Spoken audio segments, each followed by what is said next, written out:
to Meet the Writers. I'm Georgina Godwin. This week, the Baillie Gifford Prize, the UK's most prestigious award for non-fiction, recognising outstanding writing and intellectual ambition from authors around the world, has been awarded to Helen Garner after an unanimous decision by the judges. It's one of the most closely watched literary prizes in the international calendar, and this year marks a first. The first time a diary has taken the award. Garner's 3-volume diary project spanning 1978 to 1998 charts the making of a writer and the unravelling of a marriage with a gaze that's forensic, unsentimental and often wickedly funny. There are no grand speeches or invented scenes. Instead, the real, raw material of life. Boots bought for a child, plates smashed in anger, the domestic turning seismic, and a writer determined to pin the world to the page exactly as it is.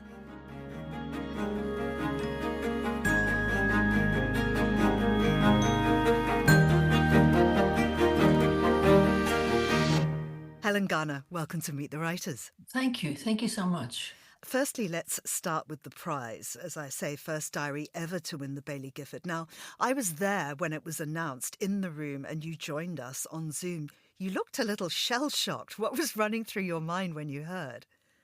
Well, I was completely shell-shocked. Over the years, I've developed a sort of a mode to deal with the strange psychological contortions that are provoked in people by prizes and being shortlisted for things.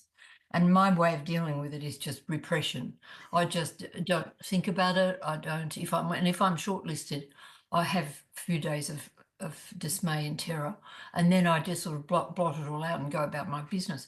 So I didn't think I had a chance. When I saw the shortlist, I thought, oh gosh, these people are.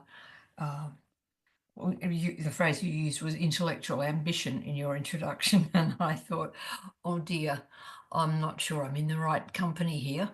So that I was completely flabbergasted when it was announced that I'd won it, and I'm still reeling. I mean, the thing is that you've won almost every major, if not every major, Australian prize, literary prize going. It surely must mean a lot to finally be really recognised in the Northern Hemisphere. Oh, well, yes. Firstly, I haven't won every possible prize that you could win in Australia. It's I don't want to start grumbling about anything, but I get those sort of prizes now that you get when you're old. The ones that say a prize for a service is rendered, that kind of prize, when they think, oh, she's going to die soon, and so we better. And they look back and see which prizes I never have got, and they think they'd better give me a sort of consolation one. I hope they're not offended to hear me say this, but so I'm not, sort of garlanded in that way, but the fact that this prize is so big in such a central place as the UK is staggering to me. I never had any ambition to sort of crack it outside Australia, and now that I'm old and my backlist has been revived in England and in the United States, I'm in a very strange state. So, you would think that I would be on the shelf by now, but suddenly everything around me has got kind of revived, and I'm in a bit of shock a lot of the time. Not to anybody who's read your work, incidentally, but last year's Baillie Gifford winner was Richard Flanagan, who's also Australian, and I wonder if you two spoke and what it means to see Australians winning back-to-back on the major international stage. I mean, does this tell us something about Australian writing? I have no idea. I don't know Richard. I don't sort of hang out in a literary world. And I have met him once or twice, and of course I know his work and I know of him and who he is. And actually that was thinking about the fact that he won it last year. That was another reason why I thought there's no point in my thinking about it. I thought they're not going to give it to an Aussie 2 years in a row. But I don't know what has happened. Another interviewer asked me the same question. So what's happened? How come Australian writers are suddenly... It can't be all that sudden, do you think? I mean, do these things happen suddenly? It's certainly Australian writers are suddenly being recognised here, but there's been fantastic writing coming out of Australia for years. But with this particular award, of course, last year's came with controversy. There were protests over the sponsors' investments and there were statements from authors, a lot of noise around that. Did any of that cross your mind as the shortlist came out? Oh, yes. Well, I mean, I was aware of it, and I do know that Richard is a political person and that he knows how to make a grand statement. And I didn't sort of look in. No, I didn't. No, actually, that's not true. I did look into it. I wanted to see what the prize said about it. And I thought that the explanation that was given about the investments in question seemed to be completely sort of reasonable and not like somebody, covering up in some sort of evil backing. And so I thought, well, I won't think about that anymore. And I thought, if I did, by some incredible chance, win this, I suppose people are going to ask me why I haven't protested. And I thought I would just play it with a straight bat. So that's what I've done so Yeah. far. Well, of course, Baillie Gifford has now renewed its sponsorship for another 5 years, which means that this very important prize can continue. And I think that that is absolutely vital. Let's go on to the book and indeed your life, because that is the subject of it. We'll go back to the beginning. Late 1970s, Paris, then back to Melbourne, a rented room, a 9-year-old daughter, a writer trying to find a rhythm. Set the scene of your life then. I went to France with my daughter when she was a girl. She was 8. And I thought, oh, maybe we could live in Paris for a while. Maybe that's something we could do, because I think I know what it was. After my first book came out, Monkey Grip, which is a novel, I got a grant from the Literature Board of the Australia Council, which I was going to be able to live on sparingly for 2 or 3 years. And so I thought, well, this is the time we'll go to Paris. So we went, and I put her into primary school, and she picked up French in about 5 minutes, the way kids do.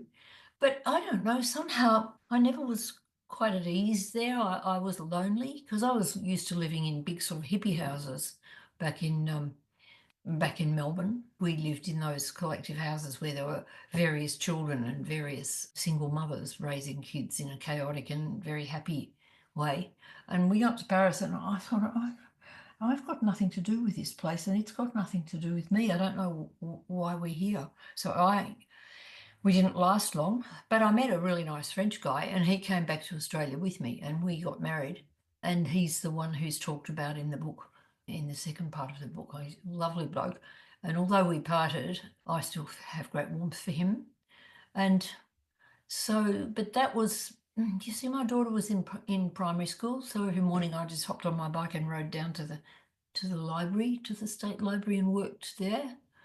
What else can I tell you about that time? Well, I mean, one of the joys of the diaries is the detail, the cherry red boots for your daughter, the hunt for tiny black witch's shoes, all of that. Oh, I'm so pleased. That was such a happy moment. It was only the first joyful moment in her life about shoes. Fantastic. You share the domestic theatre too, so that the soap dish standoff with V, 2 writers, 1 bathroom. How did those small battles become material?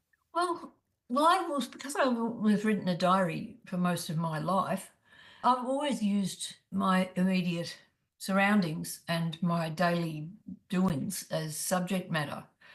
And those are so things, if you're writing about your domestic life and your home life and your emotional life, those are the things those things can loom quite large. A quarrel about who cleaned the soap dish, or who hasn't done, when was the last time you saw a man with a broom in his hand, that kind of sign that we put on the wall. Those things carry the same weight as big, powerful fights, I think, when you're working in that on a canvas of that size. Well, tell us about a big, powerful fight, because there was a shocking day. Your kitchen becomes a battleground. The espresso machine, the cigars and the beetroot soup, the Mont Blanc through the manuscript. Take us back to that day. I suspected, and in fact sort of knew on a gut level, that my husband, this is my third husband, was having an affair. And he was telling me that he wasn't having an affair. It was one of those long-term, a lying situation. And I knew there was something terribly wrong, and I couldn't get him to tell me about it. So I discovered an incriminating letter which he was writing to the person I suspected he was having the affair with. And I found the letter while he was out. And I sort of went berserk. There was an explosion of rage. And as you said, there was beetroot soup on the kitchen wall. And beetroot soup's a wonderful thing to throw because it's got a sort of blood red quality. You haven't actually killed anyone, but it looks as if you might have. And yes, I actually did go berserk. I think for a while I didn't really know what I was doing. I had a hammer in my hand and I was going to smash everything. And I think I smashed a hat and I did a few things like that. And then I thought I can't remember if I rang my friend or she rang me and I said, I'd found a letter. Did you know about it? And she said, no, of course I didn't know. And I said, well, I'm smashing things. I'm smashing these paintings. I'm about to start smashing. And she said to me like this, Helen, put the hammer down. And so I put the hammer down and she was a very sensible person. And she just told me to get out of the house because I was obviously going to do more damage than perhaps was warranted. I mean, there's that line, isn't there? If you're a man's second wife, you already know he's capable of anything. I wonder when that sentence struck you. Was it written in the heat of the moment or in the aftermath? Yeah, good point. I don't know. I can't remember, but I don't think I didn't write about the smashing up of the kitchen until, I don't know, maybe the next day. It was hell of a fun. I mean, I was sobbing and howling and carrying on, but just that destruction is a very interesting thing to me. I mean, I think it's people do it, and it's the drive to destroy things is very strong in people, I think, and it surprises me that it's not done more often. Alongside the eruptions, you do give us very tender domestic moments, bathing your mother, drying her, and so on. Share a little bit of that with us. Well, my mother, well, I'd moved to Sydney to live with V, the person I call V, and my parents still lived in Melbourne. All the rest of my family were all in Melbourne, and my mother was becoming. We didn't realise this at the time, but she was Alzheimer's was happening to her, and she was a shy person, my mother, and I think the happy years of her life were the happiest years were when she was raising children. She had 6 kids and she was a good mother. But we all grew up and turned into sort of horrible bolshy people who didn't visit her enough and yeah, I used to think, when because I used to fight with my father, but I never fought with mum. And I used to think that when my parents died that I would not miss my father, that I'd be really glad to see the back of him and that I'd miss my mother. And it's turned out to be the other way around. That surprised me. My father was, really a very hard person to get on with, very narcissistic and bossy, but I greatly miss him. They both died, 20 years ago. And it surprised when people die, especially parents, it doesn't work out the way you think it's going to. It can be quite backwards. Mm-hmm. Let's have a look at travel. So Buenos Aires, then Antarctica, and there's an unforgettable line about the heart like an ashtray full of butts and spit. What happened on that voyage that cemented that image? The voyage itself was a wonderful thing. You see, I found the letter, the one that caused me to wreck the kitchen, and but 2 weeks later, I mean, already I had a sort of journalistic gig that I was going to set the Antarctic on a ship. And so I had to fly to Buenos Aires and then fly down to the southern tip of South America and get on the icebreaker down there. So it was like 2 weeks after this great smash up had happened, and my marriage, I thought, was, had gone down the toilet and everything was a disaster. So I got on the ship and I loved it. I loved being there. And I'm not a great traveller, but I loved being down there in that really strange place where these great lumps of ice go sailing past through, and walking there, climbing the hills when we were on land. It was so beautiful and so strange and completely foreign to me. When we got on the ship, the guy who was running the tour, who was a mountaineer, he saw that I was a bit of a wreck because I was terribly thin. I'd lost a stone in a week, that kind of look. And he said to me, Helen, I think you're the sort of person who is going to find solace down here. And I said, oh, phooey, I'm going to be miserable forever. But he was right. There's something about the purity of the place and its bizarre beauty that I've never forgotten it. and I'd never go back really because it's so precious to me, the memory of it. And I felt that it healed something in me. You don't stop with domestic life in the diaries. You were in courtrooms, crime scenes, you were listening to forensic detail. What pulled you into those worlds? Was this journalistic and financial necessity? In between books, I'd always made a living from freelance journalism. I just turned my hand to whatever I could find to write about, and which I greatly enjoyed. And it wasn't until quite some time into my life of doing that kind of work that I realised that non-fiction is kind of my natural form. So when I discovered that you could go into a court and sit there, I mean, a lot of people, including me, thought that you had to get permission to do it. A lot of people don't realise that the courts are open because it's a democracy. And I just realised that I always thought if I went into court, someone had come up to me and said, "What the hell are you doing here? Get out." But obviously that's not what happens. And I got hooked. I'm still hooked. I love courts. I feel when I'm in a court, I feel deeply in the right place, as if what's happening there goes sort of very deep in me. And it's still, I had a strange vision in court once when I went to a trial of a young girl that I knew, and her boyfriend had been murdered by these two horrible junkie soldiers who came across them in the bush.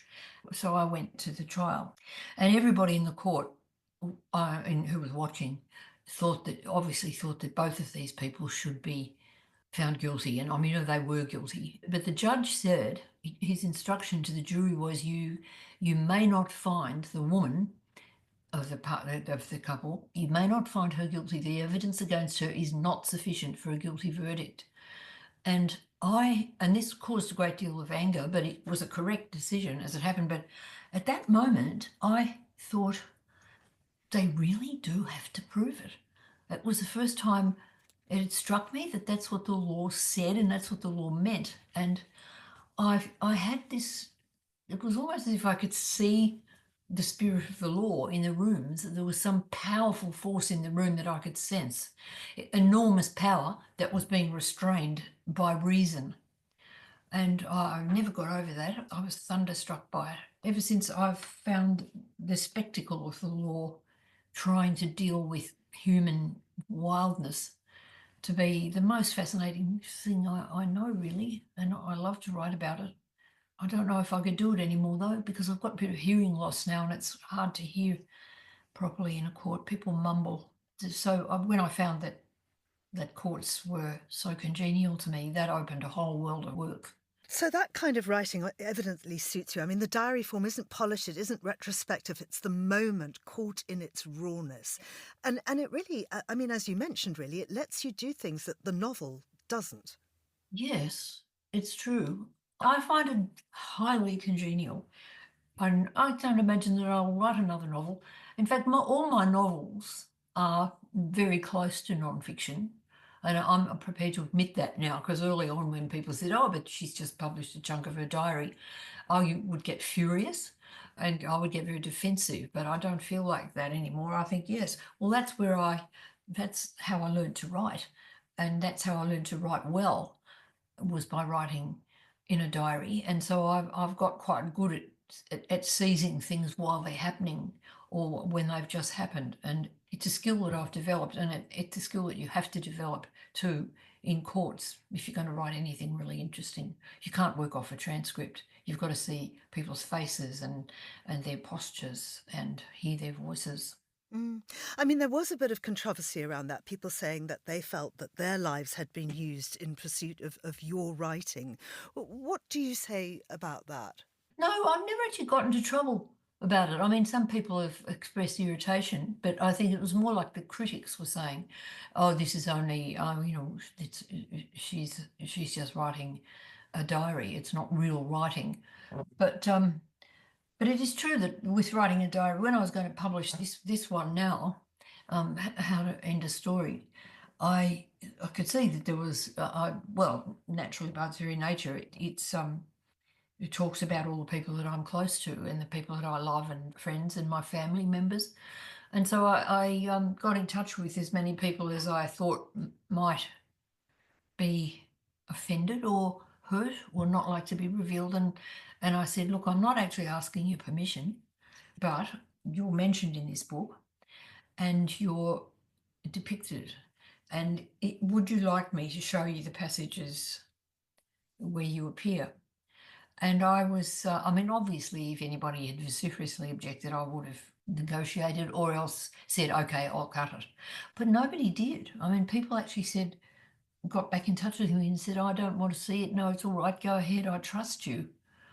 That was a very liberating thing to happen. How did your daughter react? Well, she's always appeared in my work, I suppose. She's never complained about it. I mean, my daughter and I are close. I've lived next door to her for the last 25 years while I've been, a hands-on grandmother. And we're close, but in an interesting way.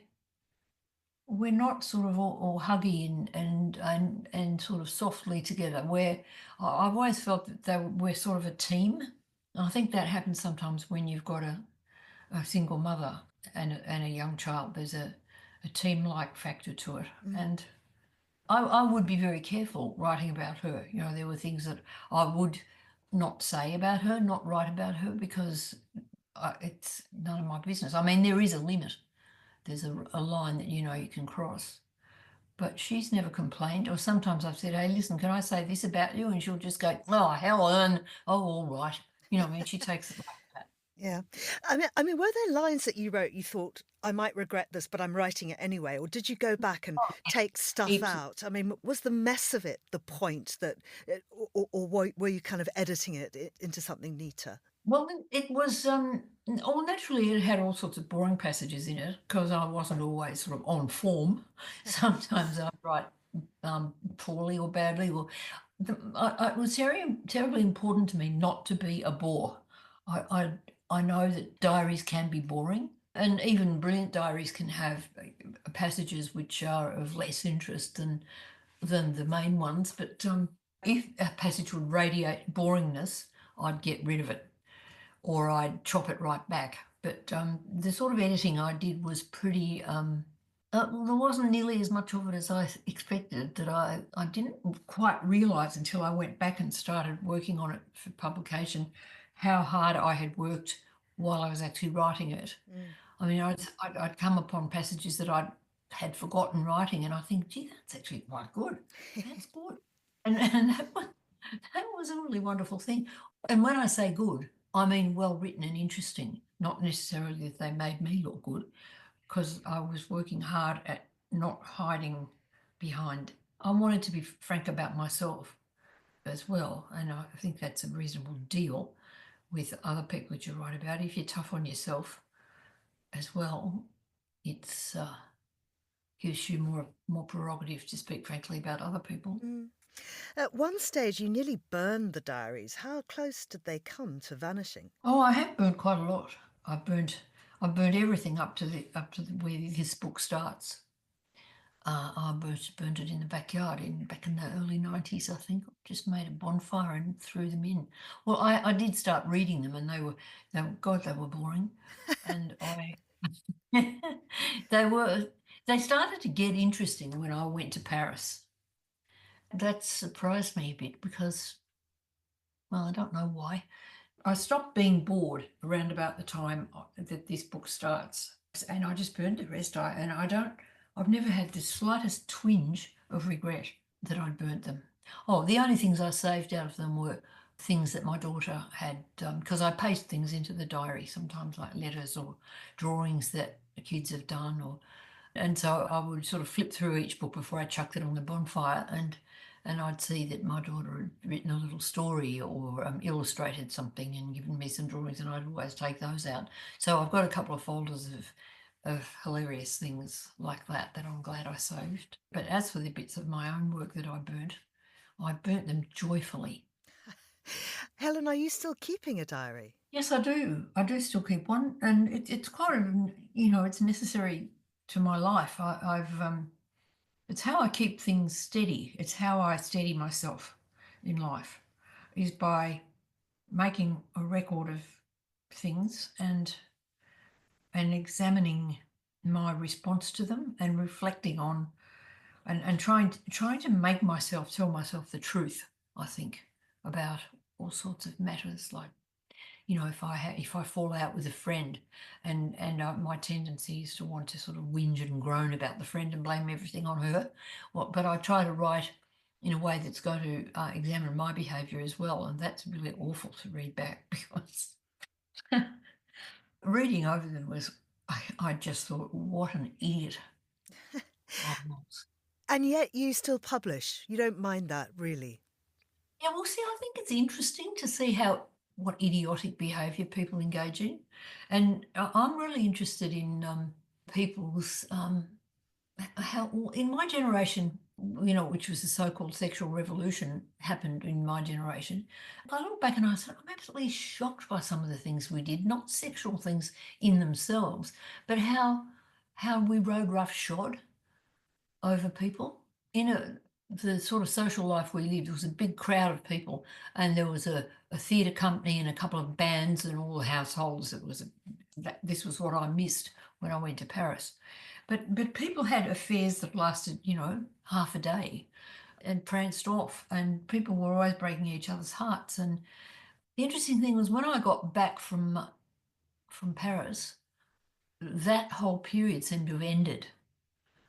People got a bit older, and they'd started to pair up in couples in ways that you know, might point towards having children or getting married. And there was this great sort of outburst of anything goes for a while, and that's what Monkey Grip comes out of that period. How then would you define this era of your life? What are you writing about mostly in your diaries these days? Well, these have been my years of being a grandmother. I mean, a hands-on grandmother who lives next door and actually helps to raise the children. And these have been the happiest years of my life. I can categorically state that I have had more happiness in these years, and not being in a couple, but being attached to a family in a very vital way has been a wonderful thing for me. So I've written when the kids were little. They're now quite big, you know, some of them are sort of voting and driving, but I just loved living with kids. I love children and I get on very well with them, and I didn't want to have more myself, but I just like to be around them. So these years of being next to these three children give me great joy. So a lot of my diaries, that's why I probably won't publish anymore, because the children feature in them enormously, and I'm sure they don't want to have their childhoods sort of written down by me and published as a book. I think that I wouldn't do that to them. So, but it's not that I only write about children. I've written about all the work that I did, and just my friends and my life, how it went along. Yeah, but I had the dramas of my life now tend to be more interior, perhaps. And my life is not, it's not sort of rent by romantic torments. And that's been a wonderful thing to me, to get to be old enough to get out of that world of romance and sex and breaking people's hearts. I was so, after the marriage that I've written about in this book, after that ended, I thought, okay, well, I've given it my best shot. I've been married 3 times and I've stuffed it up all 3 times, or it has been stuffed up by what happened, and I'm not going to try again. So I didn't, and that's when my real happiness started, I think.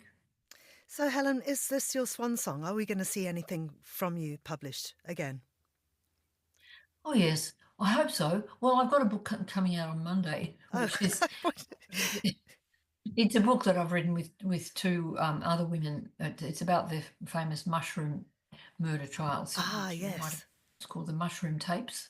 I've published one last year or earlier this year called The Season, and it's about my grandson's football team. Helen, I have to ask you, now that you've reminded me that you've written this mushroom book, what do you think motivated her? It's an interesting question because nobody knows. She did give evidence in the trial. She was the only witness called by her defence, and she's a very mysterious person, I think. And the whole idea of motivation, the judge kept saying, prosecution does not have to prove a motive. That's not part of what you need to prove to get a conviction on a murder charge. He kept saying, sometimes even the person who allegedly committed the crime doesn't know why they did it. And it's not something that can be sort of dug out of people. And so it's not part of the sort of texture of the case.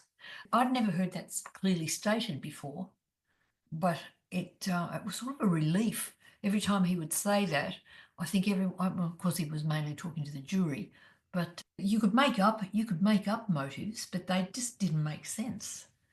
And so I think people tormented themselves about that, but it was more on sort of human grounds and trying to understand the woman rather than anything to do with the conviction. So I don't know what her motive was. I really don't know. We talk about it in the book. We kick the idea around. What could it be? Could it be this? Could it be that? But there was no necessity to sort of nail it down in order to get a conviction. So it's you know, at the end of the day, you can say, well, I don't know, and nobody knows, and we just have to walk away. Fascinating. So that's the Mushroom Tapes, and it's a collaborative work with you, Chloe Hooper and Sarah Krasnostein. And that comes out, well, next week. Helen, thank you so much. Congratulations once again. I'm so glad that your work is getting the recognition it deserves in this hemisphere. Yes, thank you. I can't express my gratitude to the prize for taking the diary seriously. That is the sweetest thing to me about winning the prize, is that work that it's been taken seriously, and to know that people like it is terribly important to me, and it's really it's put some sort of firm ground under my feet, and I have this deep appreciation and gratitude to the Baillie Gifford judges for reaching that conclusion. I'm so pleased and overjoyed, actually. Helen Garner, thank you very much indeed. How to End a Story, Collected Diaries, is this year's winner of the Baillie Gifford Prize for Non-Fiction. It's published in the UK by Weidenfeld and Nicholson, and it's out now. You've been listening to Meet the Writers, thanks to the production team of Steph Chungu and Joanna Mosa. And you can download this show and previous episodes from our website or wherever you get your podcasts. I'm Georgina Godwin. Thank you for listening.